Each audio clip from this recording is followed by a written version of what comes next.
Hello, everyone, and welcome to Community Bookstore's virtual event series. My name is Hal Lavinka, and I'm the event director at the bookstore, and I'm absolutely thrilled to be collaborating with our friends at Archipelago Books again to welcome Ivan Vladislavić live from South Africa here to present his book, The Distance, in conversation with Peter Godwin. While the pandemic has taken a toll across all of our lives, virtual programs like the one you're about to see have become bright spots in many of our days. And I want to give a huge thanks to Ivan and Peter for joining us this evening. So to some housekeeping, you should be able to see and hear our presenters, but they cannot see or hear you. So if you have a question, please click on the Q&A button here at the bottom of your screen to submit it.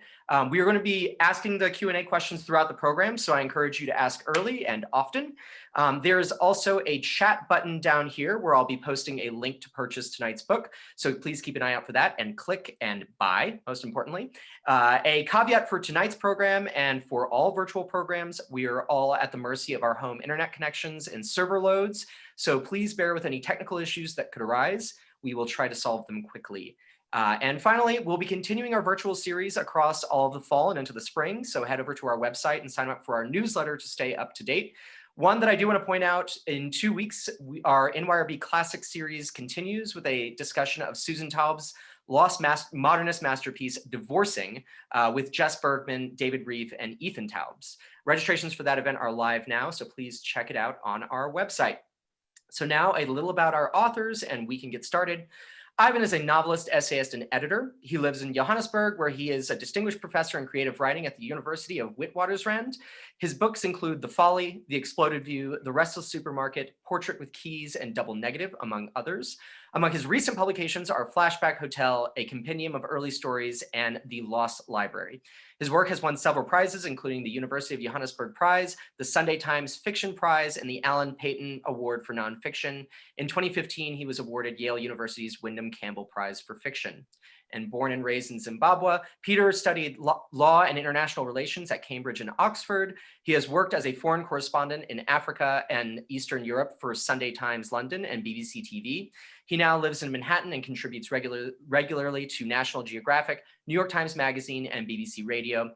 In addition to Mukiwa and When a Crocodile Eats the Sun, Godwin is the co-author of Rhodesians Never Die, The Three of Us, and Wild at Heart, Man and Beast in South Africa. So Ivan and Peter, the stage is yours.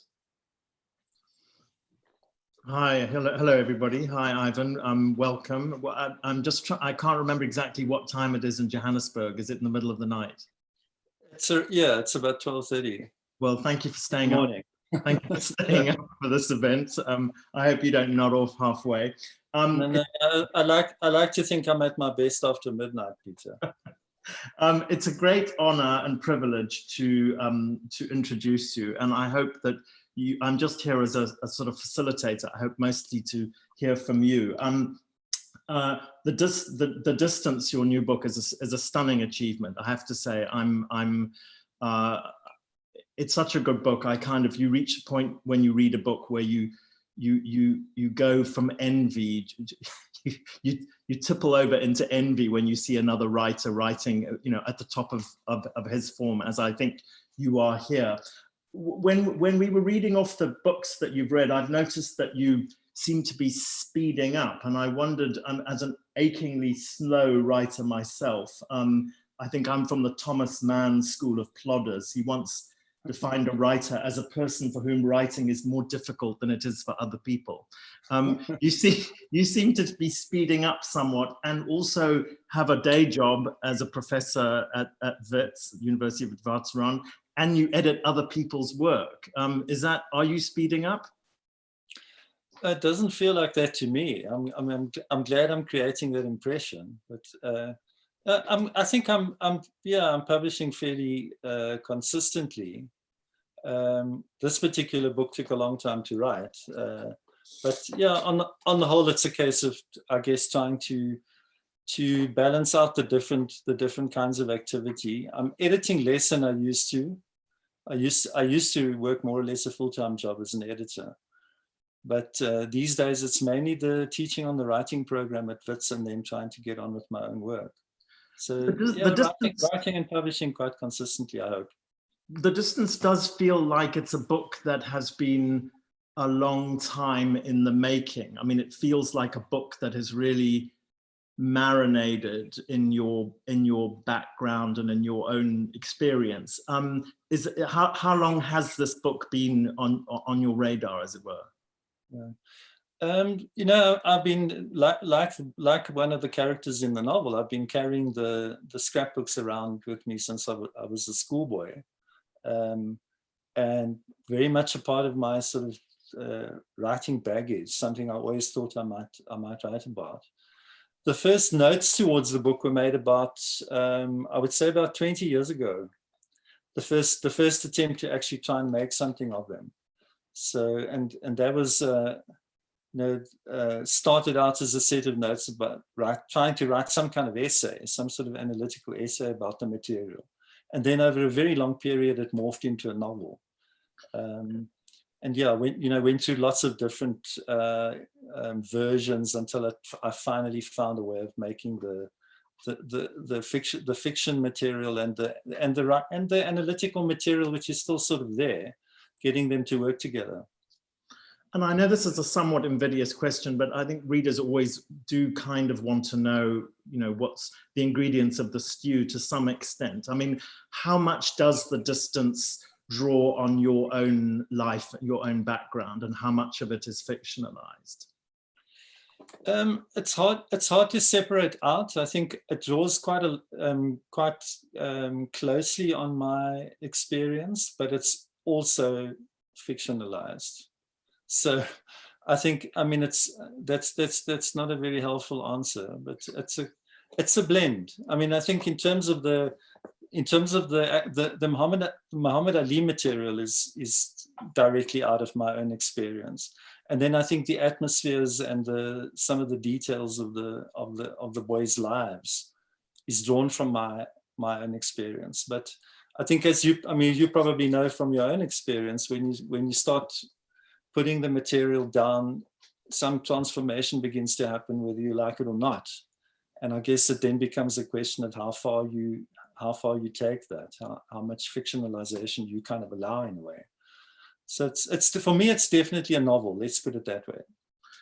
Just, I'm very aware that most of the participants won't have read the book yet. So maybe what we should do, just to begin with, before we start to discuss it in any more detail, is for you to really just lay out what you were trying to do with this book, what the story is, broadly speaking. Right. Shall I read? I was thinking of reading from the beginning of the book, which sort of sets that out quite neatly. I think so that's maybe I'll read that section, and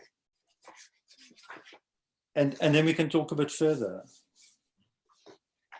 So this really, I think the opening the chapter more or less sets out the framework of the book. So I'm going to in fact jump around a little bit in it, but I'll read the first 3 paragraphs. So this is one of the narrators speaking. In the spring of 1970, I fell in love with Muhammad Ali. This love, the intense, unconditional kind of love we call hero worship, was tested in the new year when Ali fought Joe Frazier at Madison Square Garden. I was at high school in Verwoerdburg, which felt as far from the ringside as you could get. But I read every scrap of news about the big event and never for a moment doubted that Ali would win. As it happened, he was beaten for the first time in his professional career. It must have been the unprecedented fuss around the Ali versus Frazier fight that turned me, like so many others who'd taken no interest in boxing before then, into a fan. The fight of the century was one of the first global sporting spectacles, a Hollywood-style bout that captured the public imagination like no sports event before it. In the words of reporter Solly Jasmine, it was as significant to the Wall Street Journal as it was to Ring magazine, and it generated what he called the big money excitement.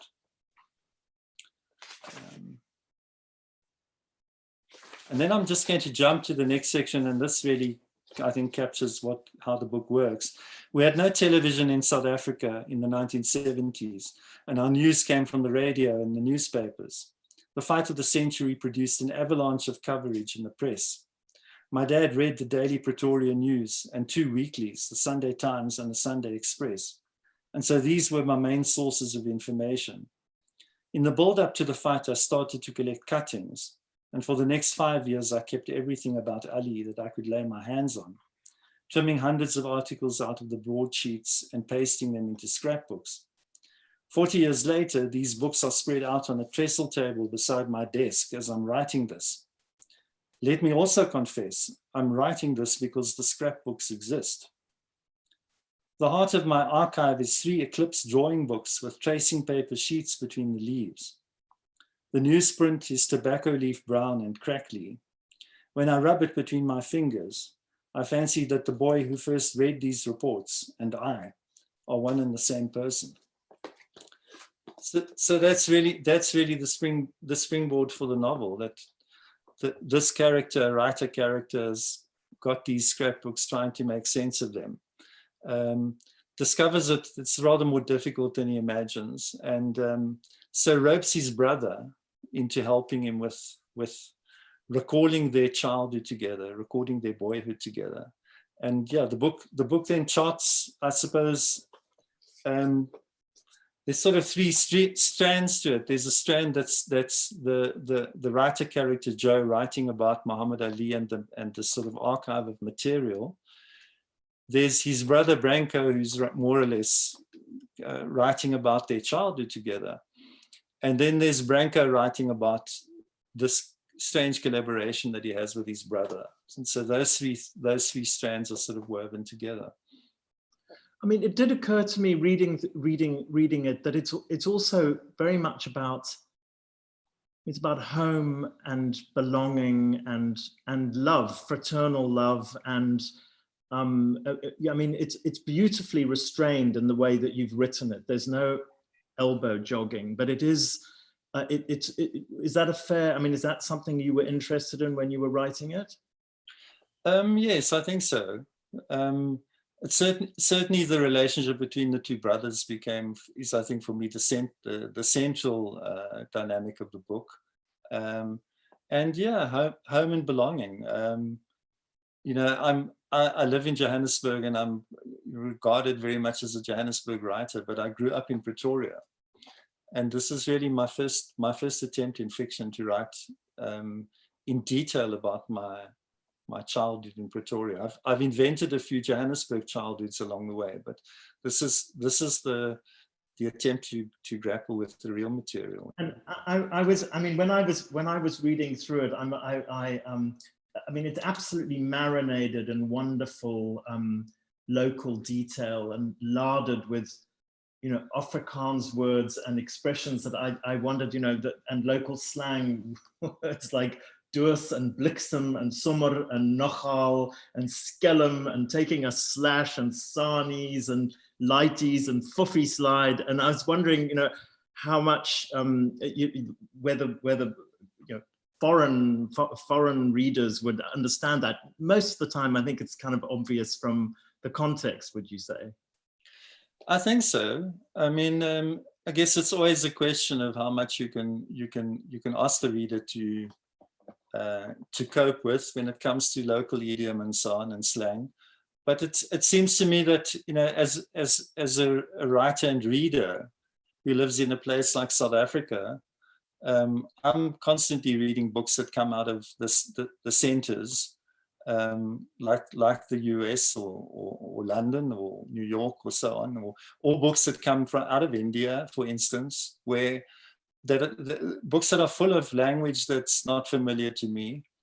And I always make my way through those books quite easily.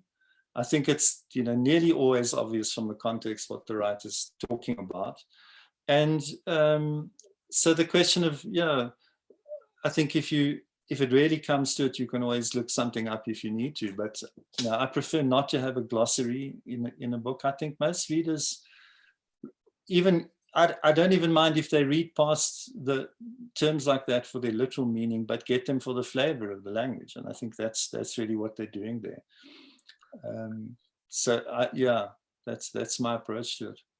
I mean, do you have when you write, you know, when you sit down and you're at the screen or at the page, do you have a reader in your mind's eye? I mean, I'm always conscious of the fact that when I'm writing about Africa, that there are these two different kinds of readers. There's one reader who couldn't find Zimbabwe on a map, and there's another reader who knows almost everything that I'm writing, is already familiar with that. And I'm conscious of the sort of Venn diagram of how do you write for the one without boring them, and for the other one without bewildering them? You know, you're going for that little, I mean, how do you do that?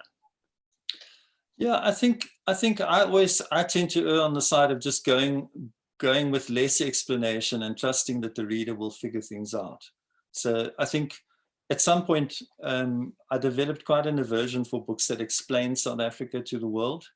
I think it happens much less these days, but certainly during the 80s, for instance, when I was working in publishing, we were constantly grappling with this question of how much you needed to be explaining the society and explaining yourself to the rest of the world, as opposed to writing for your own readership, for the people around you.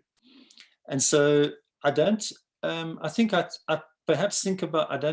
it enough, perhaps, but I always think to myself that I would rather not irritate a local reader by explaining something obvious and go with it. I think if you approach the story in an open way, and you have a sense of where your world fits into the larger world, that will carry across to most readers. And so, yeah, the historical details matter less to me, I think.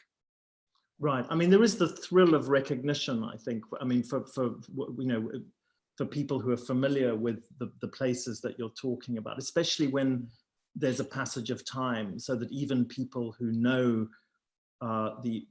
geographically what you're talking about may not be familiar historically with places as they were, I guess, at the time that you're writing. Right. And I mean, I'm curious about the act of retrieval. I mean, the way that you negotiate your memory in this book, because it's very finely drawn, and you and I are roughly the same age, and an immense age it is too. How you did that exactly? Yeah, look, it is a long time ago. When I'm writing about the sort of early 70s. We are talking about 50 years ago. So I think I have a pretty good memory, for one thing. I think I dwell on the past quite a lot, and I think so that has kept certain aspects of the past sort of alive for me. I come from a family who talk about the past a lot. My parents both died in recent years, but both of them were people who spoke a lot about the past. And so I think the past has always been kind of alive to me in a way. And in this particular case, I didn't do that much research, to tell the truth. I allowed I worked with my memories, and then with a set of materials that I had, which is this kind of the limited in some ways, but also very rich set of news clippings. And so I kind of worked with that. And I think perhaps it's partly as a deliberate strategy, because I also didn't want to write a complete history of, or a kind of autobiography, if you like. And one way of not getting caught up in that sort of comprehensiveness was just to work with a sort of limited field. And that's really what the whole boxing and the news clippings allowed for. It kind of kept the material in a sort of manageable scale. It also struck me reading it that part of it was almost a sort of praise poem for the art of sports writing, which is, a very, very particular kind of journalism, a lyric kind of journalism. Is that something you have always admired or followed? Yes, I mean, less now than I used to, but I was a very big sports fan as a younger person, and always loved sports writing. And the boxing writers, particularly colorful kind of bunch, with just writing a language that I find really fascinating. So it is something that interests me, and I think I don't know. I'm sure there are still very good sports writers around, but I imagine that in our kind of visual age, it's also a kind of an art that's faded away somewhat. I don't know. Are you interested in sports writing? Well, I mean, I do think as an ex-journalist, I think that sports writers are a very particular breed. I mean, when the time that you're writing about, this was, I mean, I don't know how many of the viewers know this. I mean, there was no television in South Africa, which is kind of extraordinary, when everyone else had it in the world, just about. So you were reading about these fights. This was all you're getting. You're hearing about it for the first time. But it got even more difficult for sports reporters once everybody was watching the game, the fight, the whatever on TV and seeing every single little bit of it.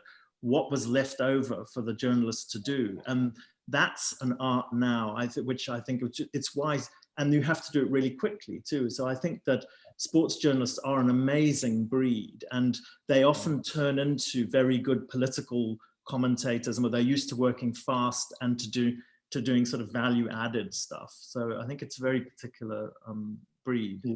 Yeah. So I guess somewhat analogous to the radio commentators that we used to have, the sports radio commentators, who are often really extraordinary at sort of setting scenes and doing amazing visual descriptions, which also sort of became redundant once everyone was looking at the material. And you have something that's in the book is those wonderful blow by blow accounts that you would get in the newspapers. Do you want to read a tiny flavor of that? If you can get, am I ambushing you? Can you find one of those just to give an impression? I don't know if I could find one in a hurry. Just trying to remember now where they are.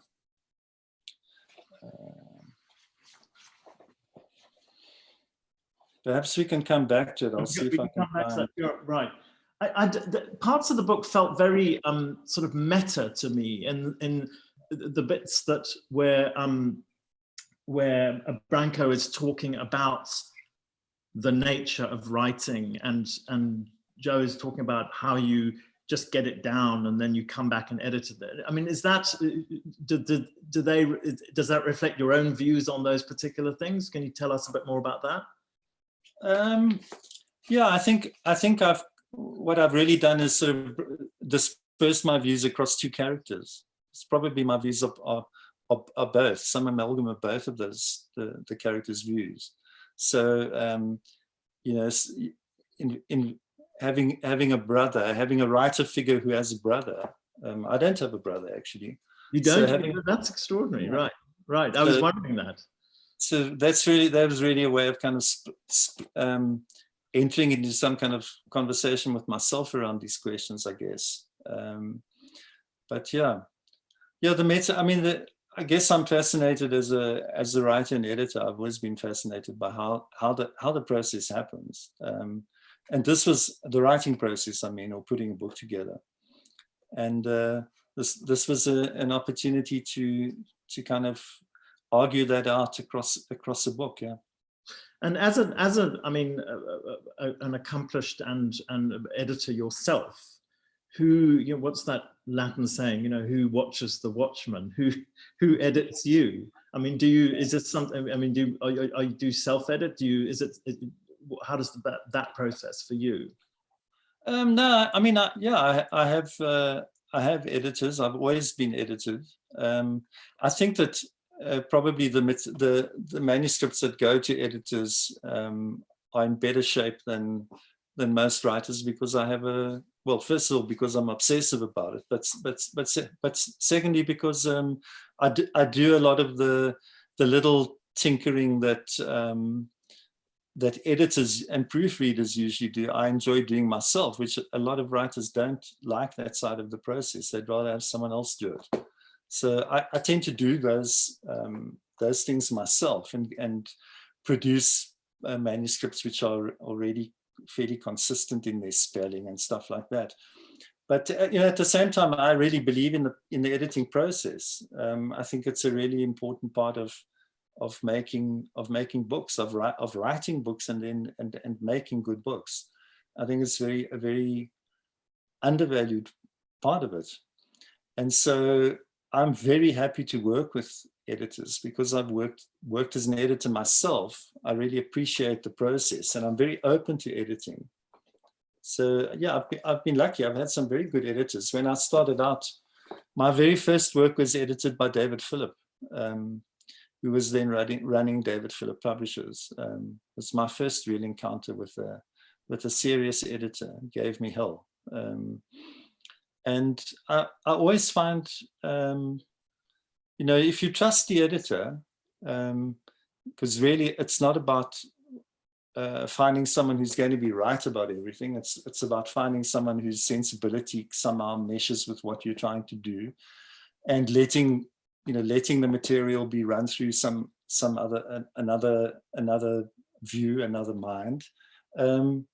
If you find an editor that you trust, you can make, I think, amazingly productive changes and kind of transformative changes to your text, even at quite a late stage, when you think that you've really got it sorted. So I'm a great believer in it. Yeah. In the book, Joe is obviously obsessed with boxing in particular, and South Africa is a sort of sports mad nation in general. Is sport something that you follow in general as yourself, or was it just boxing that you obviously these clippings are real? I mean, was it just boxing, as you say in the book, that was and this one particular boxer, Muhammad Ali, that captured your own juvenile imagination? I watched a lot of sport and played a lot of sport when I was young. So I always enjoyed going to watch sport live. My father played a lot of sport, and so I spent some of my earliest memories are sitting alongside hockey fields and soccer fields when my dad was playing in a team somewhere. The boxing thing was quite specific, and I think it was really a case of becoming fascinated by Muhammad Ali rather than fascinated by boxing. And right. I saw a little bit of boxing, I think, I don't know if you had this experience growing up, but one used to come across boxing at, I don't know, it's sort of at fetes and things like that. There would often be little, a ring set up somewhere, and there'd be a bit of boxing going on. And I remember going to a boxing club with my cousins when I was young, just popping in to have a look at what was going on. But I can't say I was a boxing fan. And I think what drew me was really the Muhammad Ali and his the persona and what he was up to, and I never really followed boxing again afterwards. I followed him through the height of his career, and then I've never been to a boxing match again. So. There will be people who see, looking for further further meanings to add to this. The fact that Mandela, for example, was famously, I think he was a heavyweight boxer. Is there something more in the book that you intend to use as a metaphor in the boxing?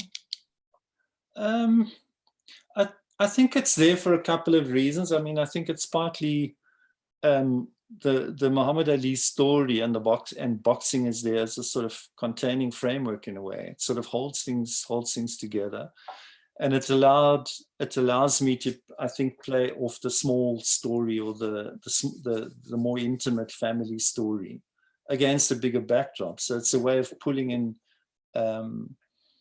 politics and questions of society and race and these big issues. It's a way of pulling them into the story without having to confront them on that smaller stage. So I think that's really what I was doing there.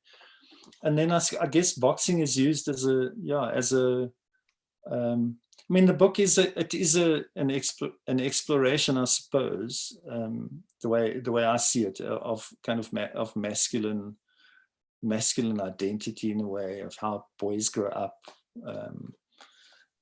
what it meant to be growing up as a as a boy in those years anyway. And the boxing there is there as a sort of spectacular backdrop to all of that, it's sort of enactment of a particular kind of masculine identity, which Muhammad Ali he confirms in a way, but he also cuts across, because he's so much more than simply being a boxer. And so he confuses those, what might otherwise be a kind of fairly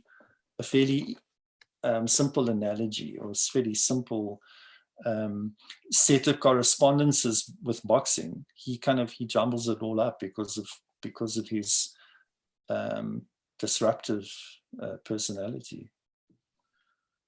I covered the last 5 years of apartheid in South Africa, and it was one of those stories where you couldn't, as a newspaper correspondent, you couldn't ever write a story that wasn't about race. You just couldn't. You know, every story circled back was about race in one way or another. Growing up in apartheid South Africa and accessing it now, writing about it, race is sort of, it is the kind of thing that's the backdrop to everything, and to some extent it still is. How were you aware of that in the book? And as you say, it's its own particular story, but it's, well, I'd be curious to, I sometimes find that, you know, is race something that one still always has to write about in South Africa because it's the ne plus ultra? I mean, it's there, and it's everywhere there. Right. Yeah, I guess. Yeah, I've certainly grappled with the same questions. I think it would be very difficult to write a book about this era in South African history and not deal with race in some way. And at the same time, I suppose I was concerned not to make this a book that was primarily about racial politics, simply because the boy and his family are not that kind. They're not those kind of people, and so, you know, I guess it's another thing that's made possible through following the boxing story and the Ali story through the news cuttings, is that there's another whole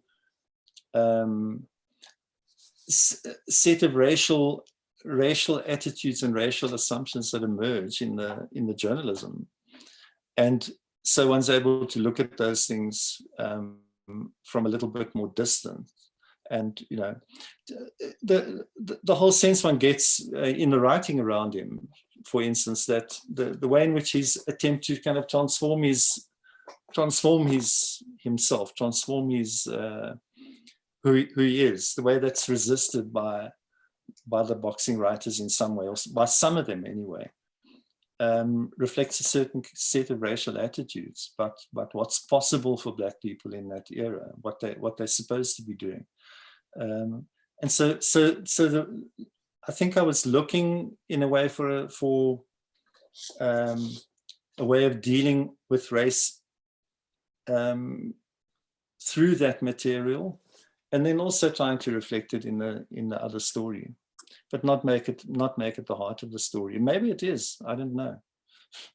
Right. I mean, I was very conscious of the lives that the boys themselves led, in which there were no, on that side of the story, they didn't employ Black people, they didn't encounter Black people, except in sort of slightly scary, sinister ways when the Zulu guy comes looking for work or something. But it was very effectively drawn, though. I thought it was, I mean, I do think that one of the extraordinary things about this book, and it's a talent that is far too often overlooked, is the restraint in your writing is extraordinary. I mean, I found that something, and I think all the more effective for it, that it's not coming straight at you. I mean, is that something you worked at? Is that something that you're conscious of when you're putting your books together? I hope so. I think I have a slightly hyperbolic and excessive side to me too, which comes out occasionally.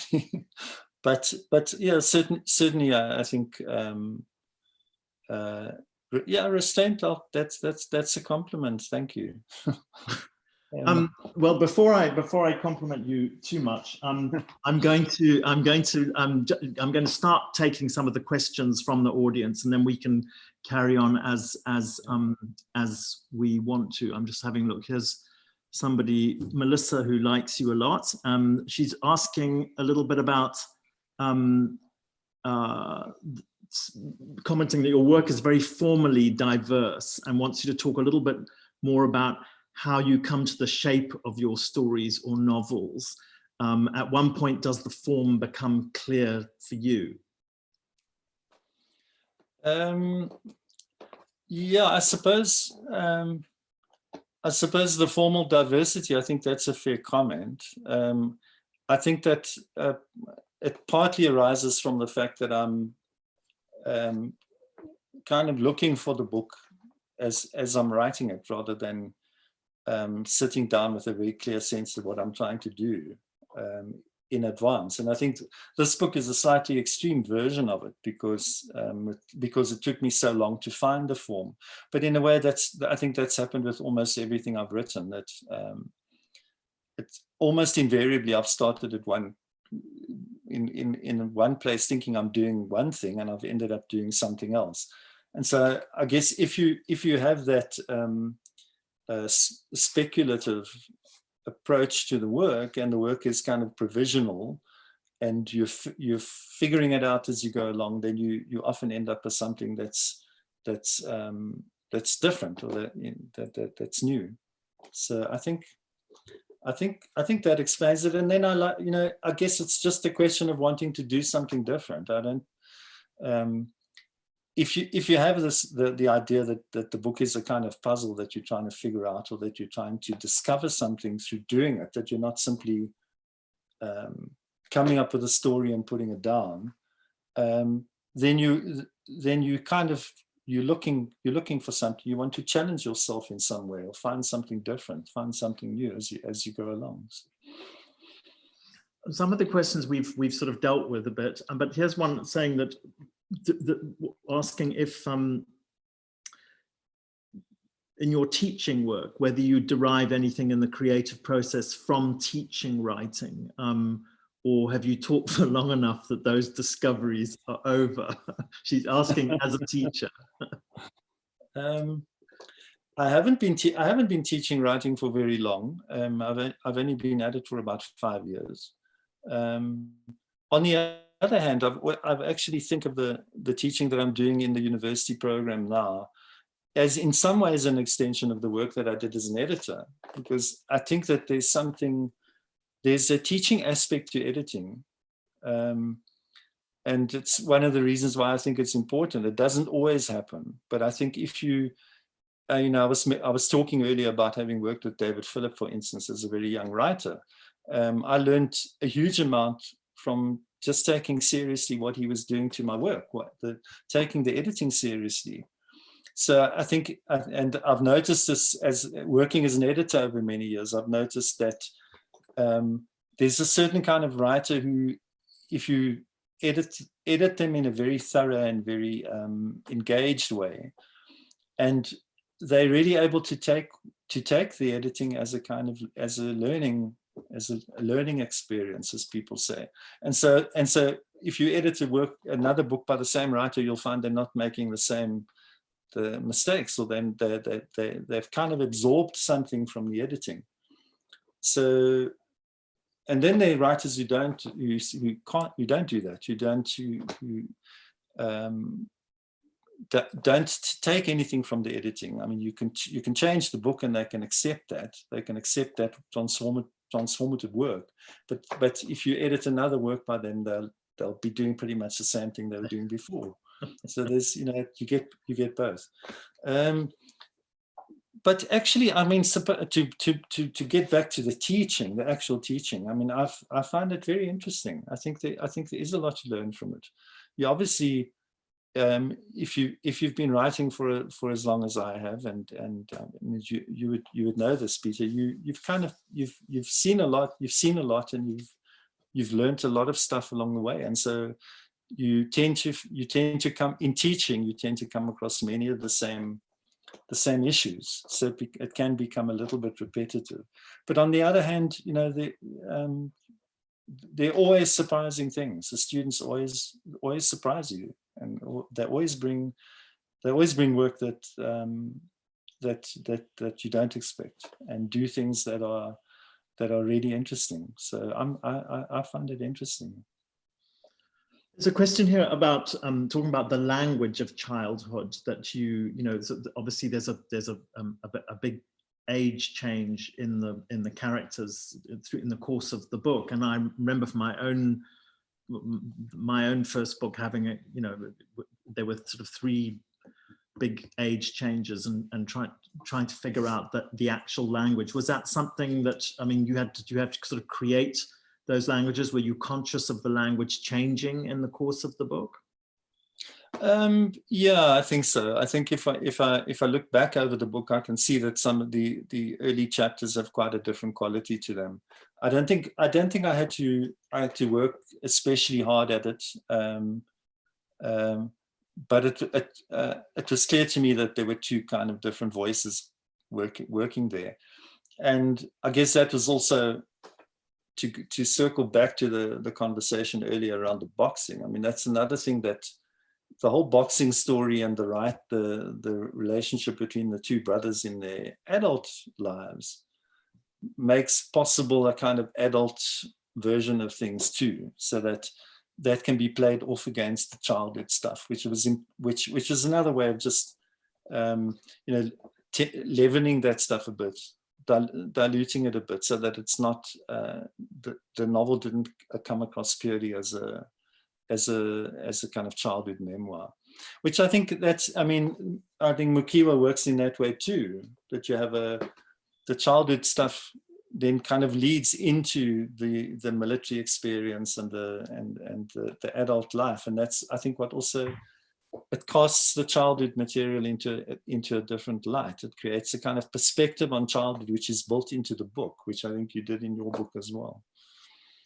There's a question here about the title, saying that you commented on how the Ali material lets us reflect upon the racial questions with a bit of distance, a phrase that echoes the title. And the question is saying they assume the title comes from the boxing context, i.e. that a fight goes the distance.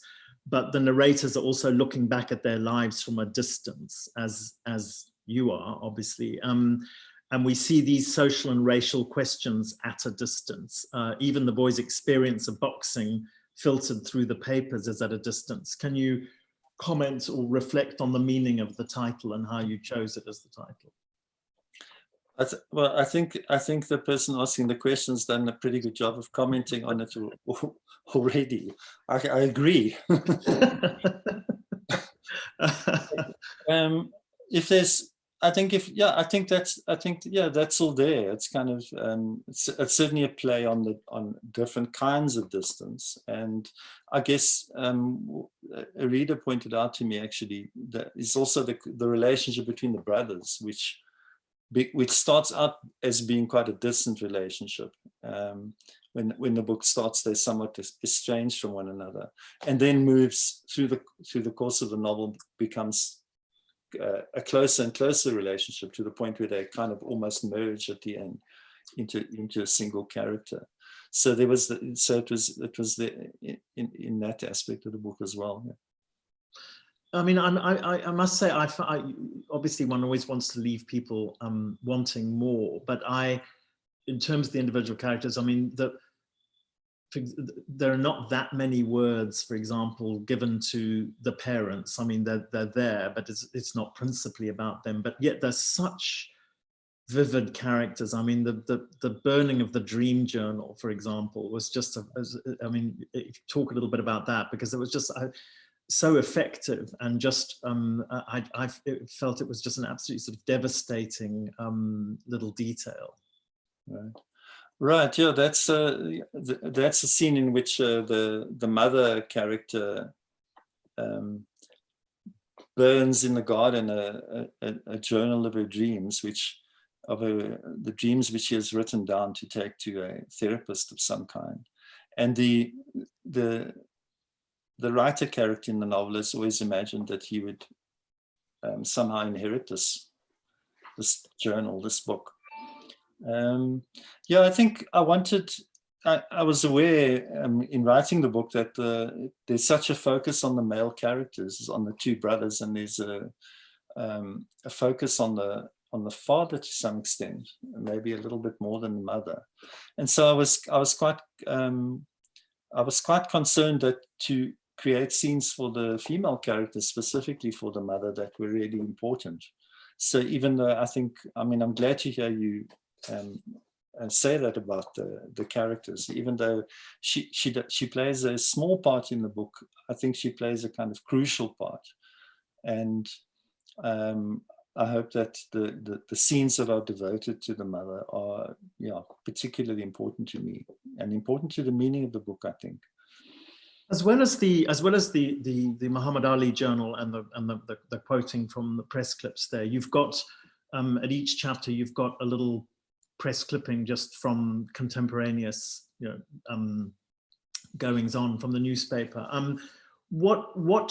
How did you choose those? I mean, there was the one, for example, is a little piece saying that a priest in Durban had said he was sick of looking back at the pink faces of the congregation and that they should bring their servants to church the next Sunday, and the next Sunday nobody did. And it was just a little, I mean, how did you decide what's the point of those? What are they supposed to do in the book?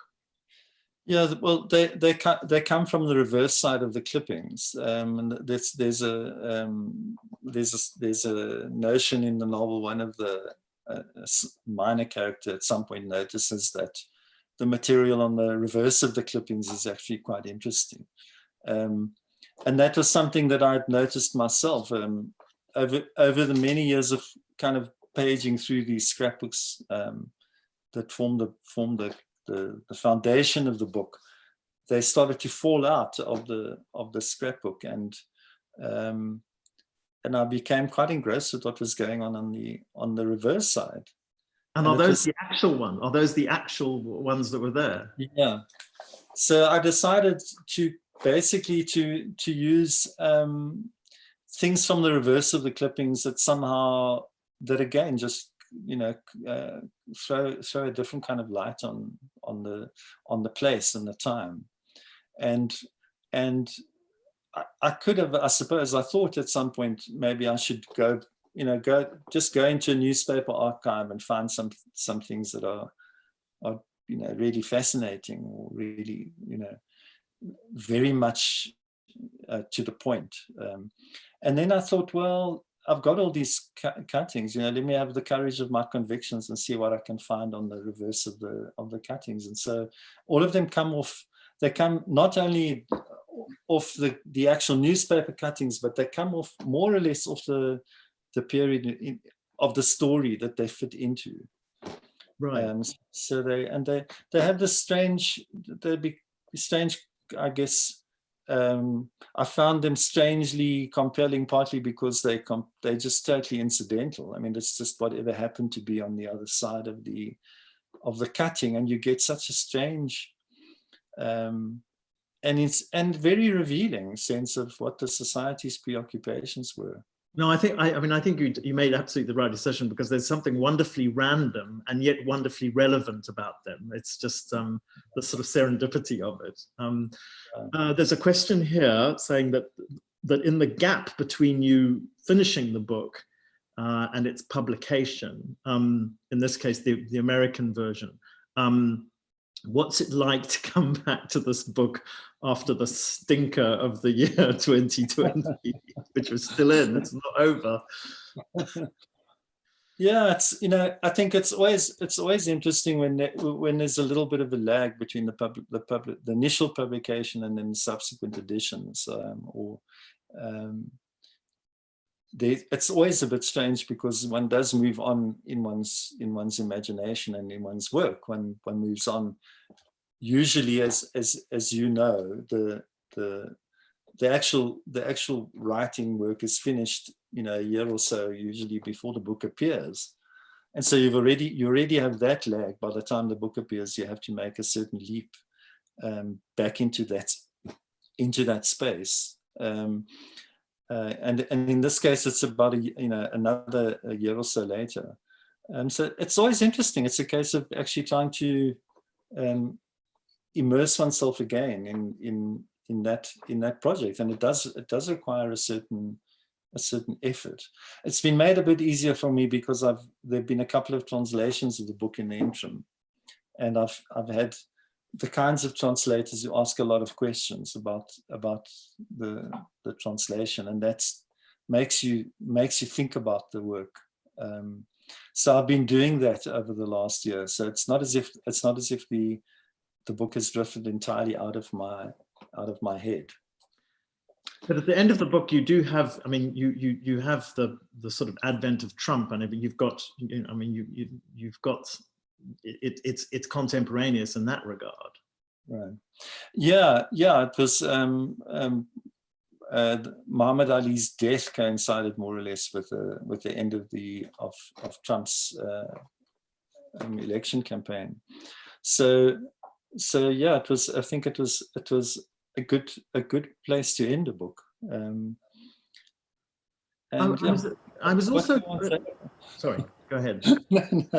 I was just also struck though all through the book, and it reminded me of the case of what it was like. Is that America is this sort of it is the role that America plays in the imagination of white Southern Africa in particular. I mean, at that time, and you have that thing where they decide to become Americans, and to talk a little bit about the strength of that very hazy notion, but very powerful notion of America being out there. Yeah, I mean, it's fascinating to think about now. America's present again because the way in which it comes into our lives has changed. So now it's the sort of the ubiquitous imagery of TV and the internet and so on. But in those days, the culture was really, I suppose, movie culture, and then popular music and things like comics and so on. The culture of my sort of childhood and youth is completely saturated with American popular culture. Of course, it's somewhat mixed because there's also a British thing going on at the same time. And I suppose that would have been the same in Rhodesia. There would have been a kind of mix of a kind of British colonial world and then overlaid with an American world.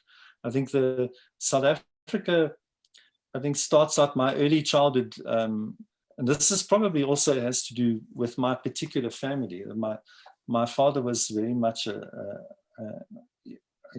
lover of American things, especially American cars, and so and he played baseball, for instance, which not a lot of men did in those years. It was a very, very small. How did he end up playing baseball?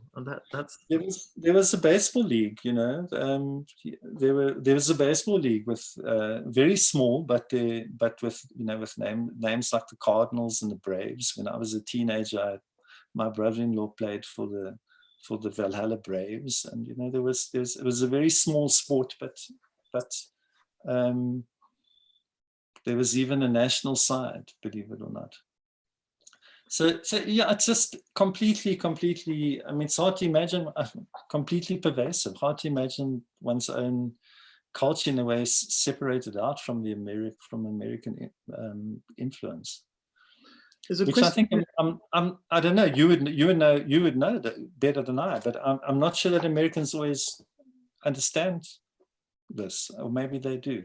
I mean, I suppose it's part of that sort of soft power thing. I think the ability to export culture. I've always wondered whether the fact that American culture is so good at exporting itself has something to do with the fact that America itself is an immigrant country, and maybe, I don't know, has the sort of ability to do a not lowest common denominator, but whatever. I don't know that it did. I mean, it's continued. I mean, I think, and even politically as well, in the sense that it's watched. There's a question here about the design of the book, asking if you could say a little bit more about the design and visual elements of the book, which going beyond the cover art.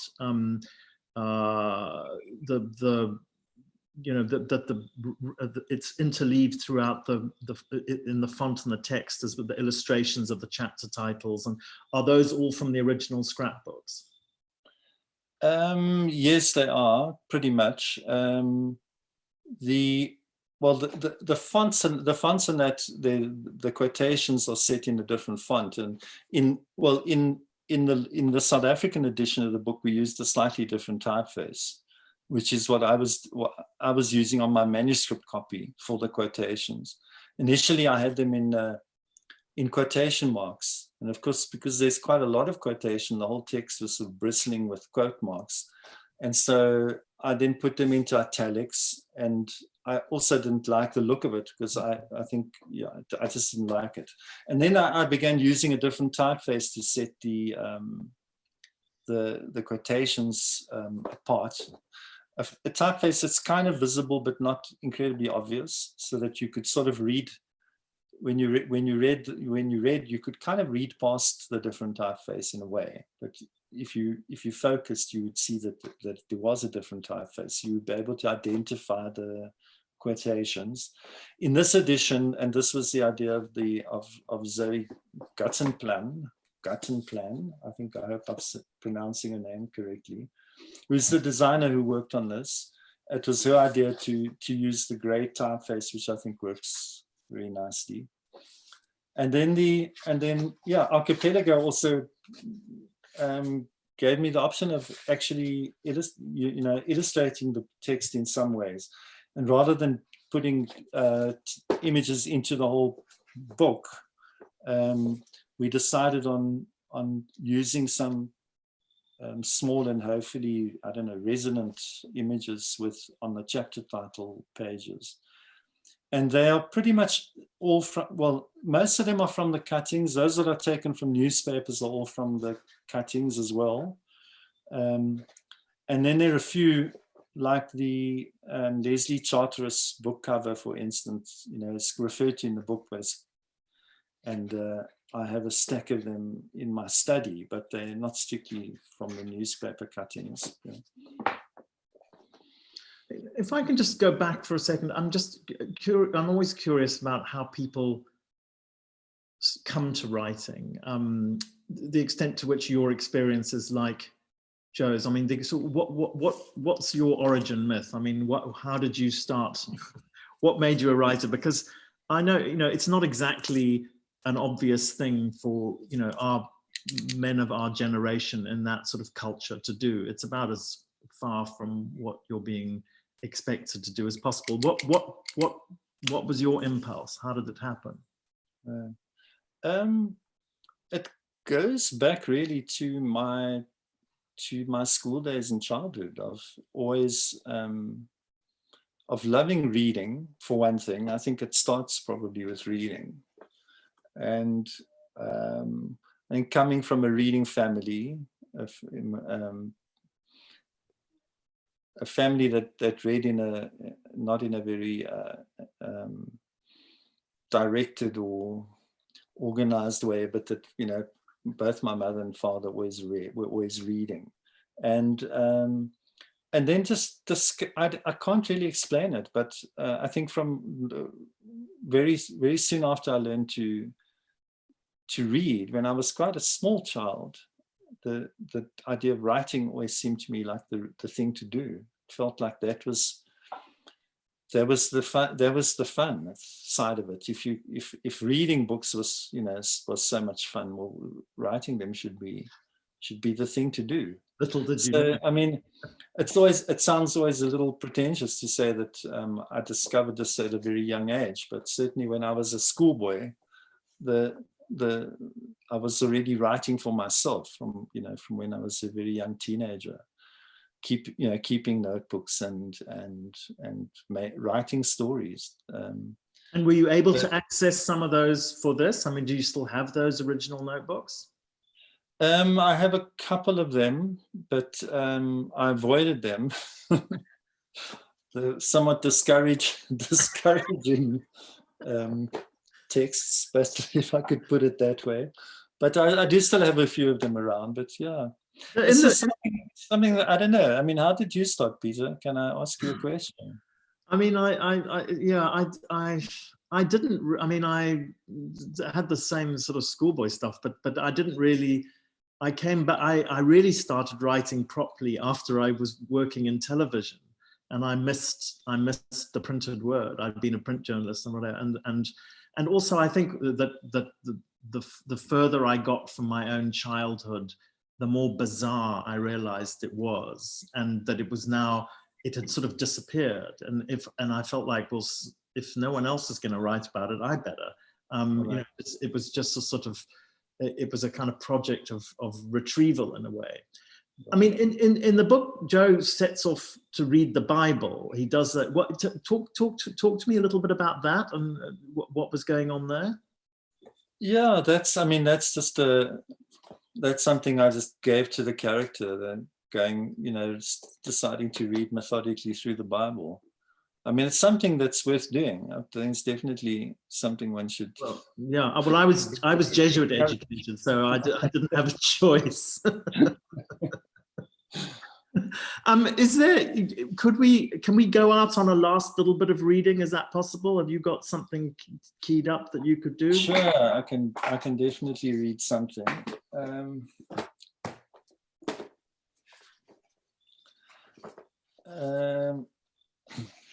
Maybe I'll read. We were talking about the importance of the episodes of the mother. So maybe I'll read one which I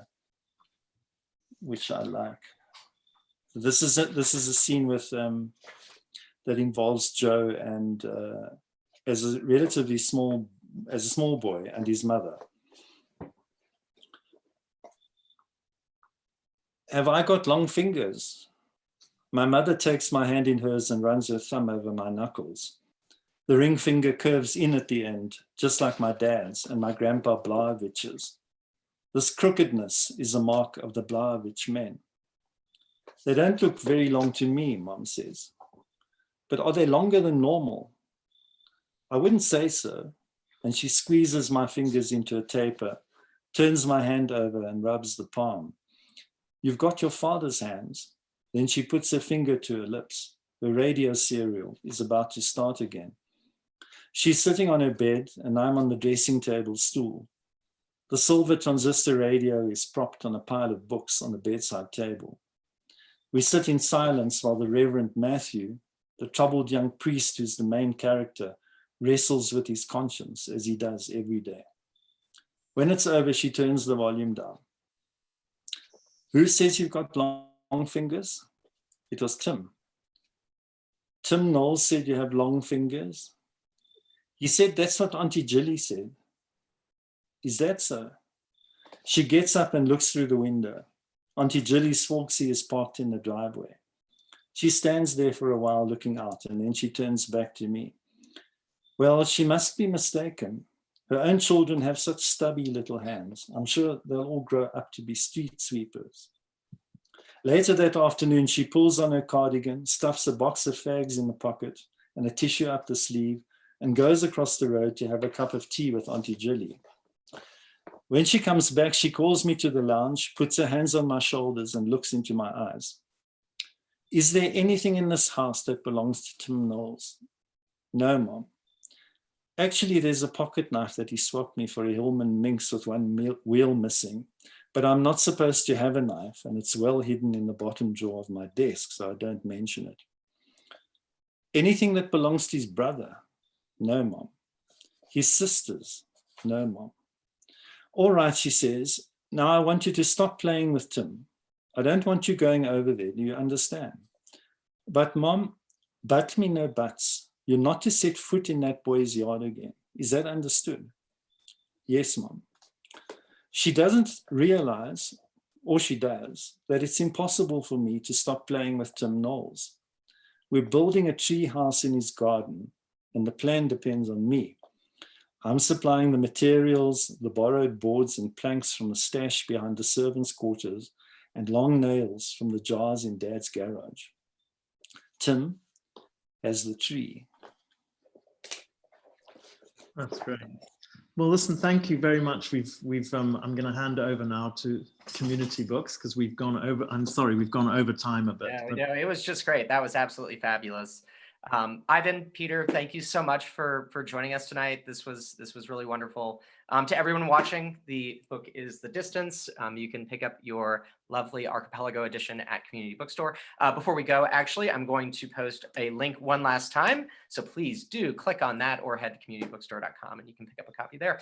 Otherwise, Ivan, thank you so much for staying up so late with us. I mean, it is a testament to how well you know your own work that we were just flying through and could have gone longer. And Peter, thank you so much for the agile and great questions. And I wish you both the best. You know, stay safe, stay sane, and you know, we'll all stay in touch. Thank you, Hal. Thanks very much. Thanks, Peter. Welcome. Thanks. Good night. Good night.